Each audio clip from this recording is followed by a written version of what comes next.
Oh, hey, Troop Transporter. Nothing much. Just sitting here thinking about how boring it used to be to take road trips when I was a kid. There wasn't anything to do, really. I mean, we didn't have smartphones. I couldn't tweet out stuff. Couldn't get on MySpace. It was boring. You would just sit there and watch the cars pass by. Yeah, I mean, we had a few things to play with in the car, I guess. I remember I had this water game where you tried to get the rings up on these little pegs, but every time your dad hit a bump, you had to start all over. And then I had an invisible ink pad that I bought at Stuckey's. That was always a lot of fun, especially if I got to play hangman with my sister. You're right, it was pretty boring. But what did you do as a kid when you went on road trips? Cassette tapes. Yeah, I had a lot of cassette tapes too. You know, I had my Walkman, put them on, listen to a little bit of music. That would help pass the time. That's not what you're talking about? Cassette tape games?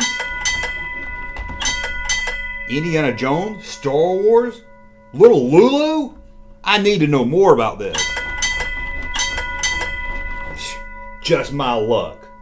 But hey, I'm going to look it up and find some more information about this. This sounds really good. Thank you so much, Troop Transporter.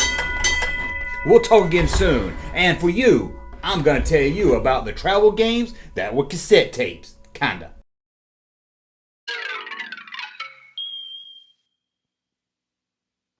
Travel games wasn't that fun when I was a kid. Of course, you had the water game, and later in the late 80s and early 90s, you had Game Boy, which helped you out some. The batteries would last for about 20 minutes, but other than that, you would have kind of much fun playing Dr. Mario or Tetris or Maze Craze or something.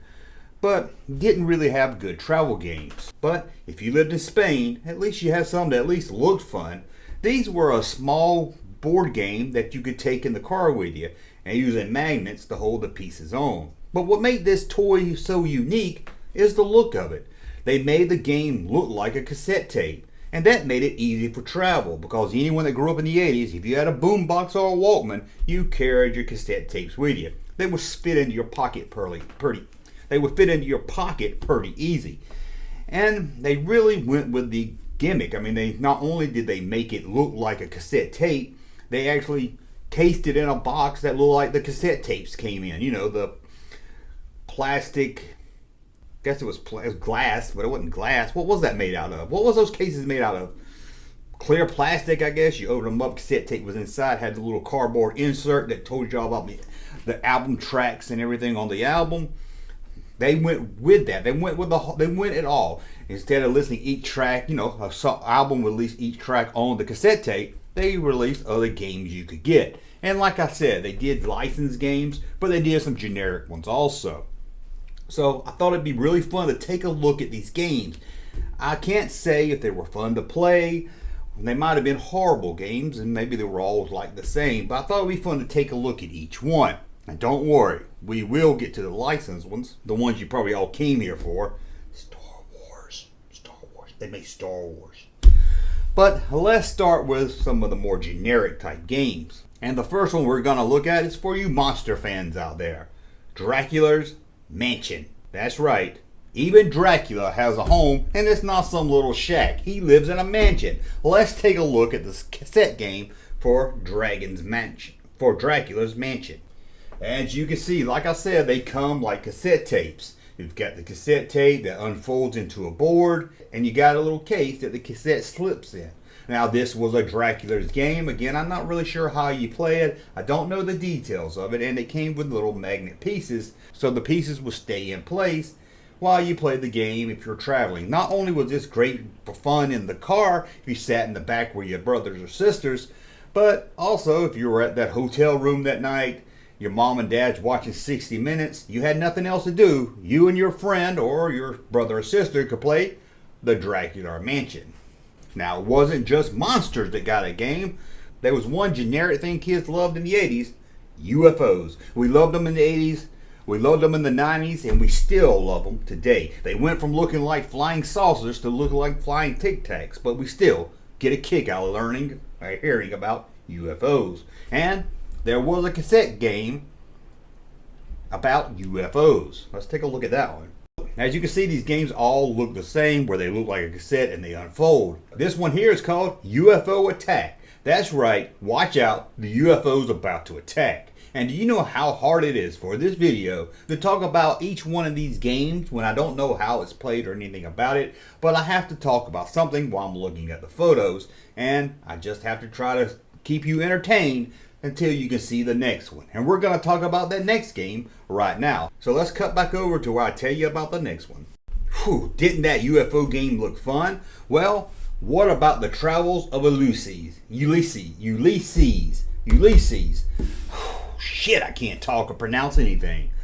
Okay, so let's find out about Ulysses. Who is he? What is he? Or whatever. Let's take a look at the Travels of Ulysses, the cassette game. And here's the Travels of Ulysses. Again, looks like a cassette, comes in the cassette case, and unfolds into a board game.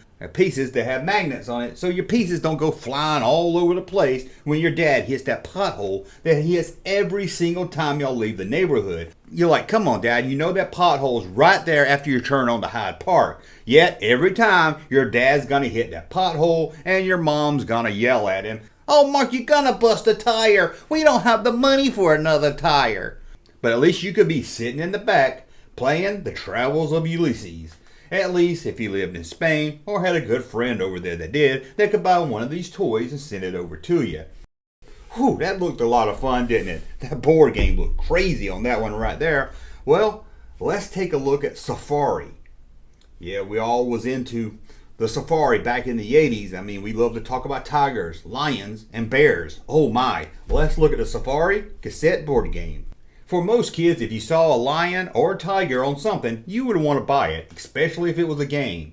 In order of this game, everyone got a chance to roll a die. And if you rolled a 7, you got to punch your little sister in the face. Okay, I'm just teasing you. I don't really know what this game's about or any of these games about. I couldn't find any good instructions or really what the game was, but I'm pretty sure they're just a little simple, easy to play board games that probably really didn't need any instructions. I mean, we're not talking about a complicated game like Uno. We're talking about a travel board game that looks like a cassette.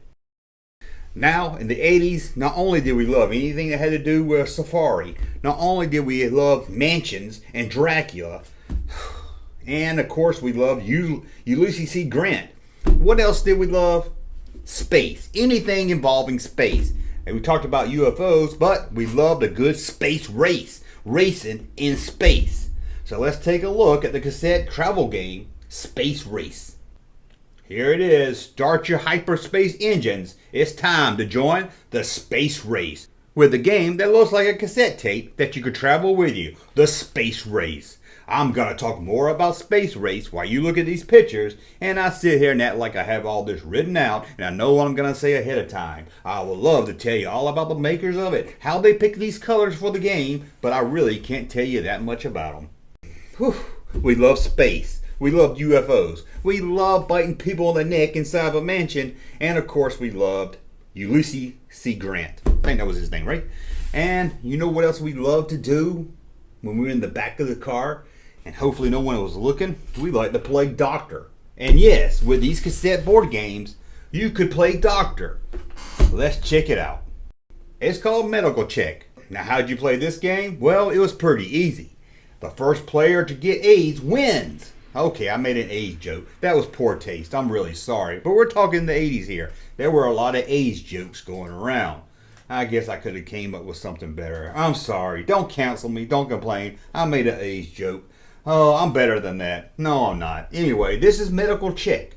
It was always fun to play like you were a doctor when your little cousin Leroy came over. Trust me, I know about that. One of the most popular characters in the 80s in pop culture had to be, without a doubt, Little Lulu. Everyone knows Little Lulu. Everyone read this comic. Probably one of the most successful comic superheroes there's ever been. Move over, Captain Marvel. Little Lulu's in town. And yeah, they called her Little Lulu, but she was really a big Lulu. Not to fat shame anyone. Again, oh my God, I'm getting canceled. I'm making A jokes and now I'm making fat jokes. Oh my God, what am I asking for? YouTube, I'm sorry. Please don't cancel me. Please don't get me banned. Let's look at Little Lulu. Here it is, the Little Lulu board game. And this one looks like a cassette. Okay, so they all look like a cassette. Are you getting tired of looking at these generic games yet? Well, this one's not generic. This one's based on a character, Little Lulu from the comics. I don't know if it was DC or Marvel or some other comic company, but I'll say that Little Lulu is part of the MCU. If she's not part of the MCU, well, damn blam it, she should be. She is probably the most famous superhero female there's ever been, although she has one of the stupidest haircuts I've ever seen. Now this one here, I almost forgot to talk about, so I'm adding it in the middle here later. A little magic secret called editing. Remember Inspector Gadget? That's right. Get Smart himself did the voice, and you watched it. Let's look at the Inspector Gadget cassette game. Yep, we all remember this show from Nickelodeon. It's Inspector Gadget. What does he have up his sleeve? Well, that's anyone's guess when it comes to Inspector Gadget. But here he is with his travel game that looks like a cassette tape. Open it up, take it out, open up the board, and play Inspector Gadget. Inspector Gadget. I don't know if that's how the song goes, but that's how I'm gonna sing it. I know, we're getting the generic stuff out of the way, or the stuff you don't really care about. Don't worry, we got the good stuff coming. I've got to milk it to the end, right? Now let's get this one out of the way just so we can say we talked about all of them. Barbie. It's a Barbie's world, and you couldn't do any kind of game without Barbie in it. This was one just to make the Spanish girls happy, I guess. Check it out. Come on, Barbie, let's party with the travel Barbie game that looks like a cassette. You pull it out, you open it up, you play the game, it's Barbie. I don't know, I guess you got to be the first one to buy a pair of shoes or a dress or something girly, I'm sure. This game was made for girls. Oh God, I did it again. I am gonna get canceled. Picked on AIDS. I picked on fat people, and now I'm saying that a game was made for girls, when we all know there's no such thing as a gender. Games aren't made for girls, games aren't made for boys. Games are made for everyone. It can be played by boys or girls. What am I doing? Why am I such a toxic male? I don't understand. I'm so sorry. Okay guys, we looked at Barbie. Now let's get to the three ones you're here to talk about or look at. First, let's start with one of the most popular characters out today, the MCU. Spider-Man, Captain America, you name it. If it's part of the MCU, they're on this game. Okay, maybe not. Sorry, there's no Captain Marvel, no WandaVision. It looks like none of the female superheroes made the board game. Let's look at superheroes for Marvel. Here's the superhero game. As you can see, it has the always cool Spider-Man. It also has Captain America. And it even has Thor. Can you believe it? It has Thor. When you open it up, it has more superheroes. Or should I say villains. It has this guy with wings on it. I'm not really sure who he is, but it has the Green Goblin. No, that's not Hobgoblin. That's the Green Goblin.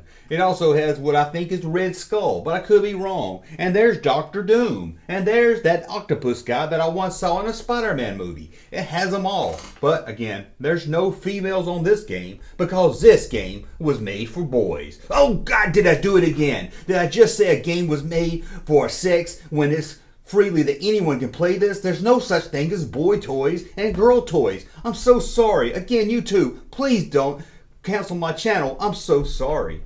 Oh God, I'm gonna get this. Why do I take chances like this? Why do I risk losing this channel? I would like to apologize if I have offended anyone watching this video. I did not mean to apply that only girls could play certain games and only boys could play certain games. If you're a boy and you want to play Barbie, go right ahead. There's nothing wrong with that at all. In fact, I used to play with my sister's Barbie dream house when I was a kid, although I let Indiana Jones play inside of it.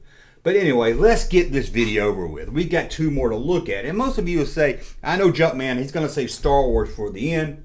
You're wrong, because we're going to talk Star Wars now, because the next one after Star Wars is probably even cooler. So, let's take a look at the Star Wars game that looked like a cassette tape. Here it is, the Star Wars game, unfolded for a cool looking board. And you can see Obi-Wan Kenobi, weird looking Luke Skywalker, of course 3PO, and R5-D4, looks like R5-D4 to me, and Darth Vader. Get your little pieces, that's a magnet, unfold it, and get ready to play the game. It looks like it's going to be so much fun. Hey, you want to be Luke? No, I'll be Darth Vader. Okay, let's go. Let's rescue a princess. It's going to be so much fun. So we looked at Star Wars, we looked at those Marvel superheroes, Barbie, Inspector Gadget, Dracula, UFOs. Let's look at one more. And as far as I know, these are all the ones they made. At least that's all the ones that was listed on the cassette tape, or the cover of the cassette tape.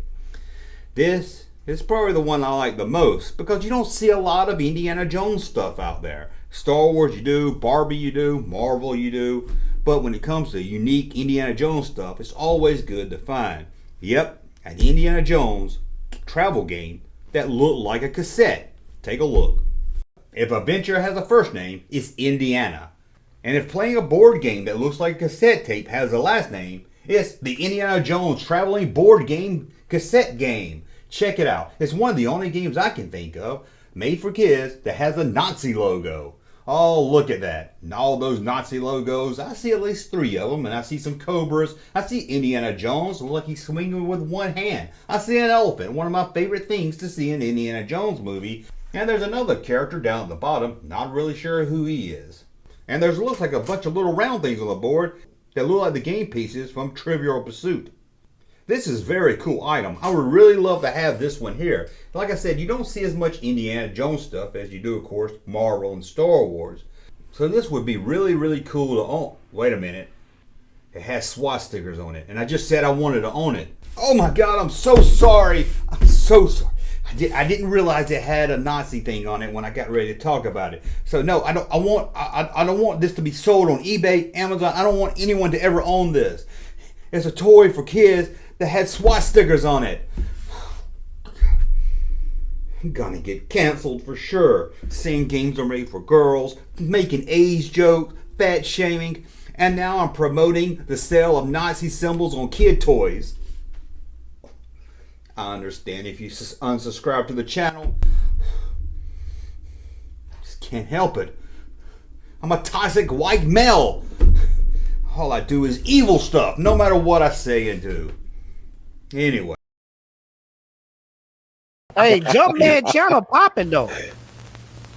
Thank you, sir, for that unsolicited testimony.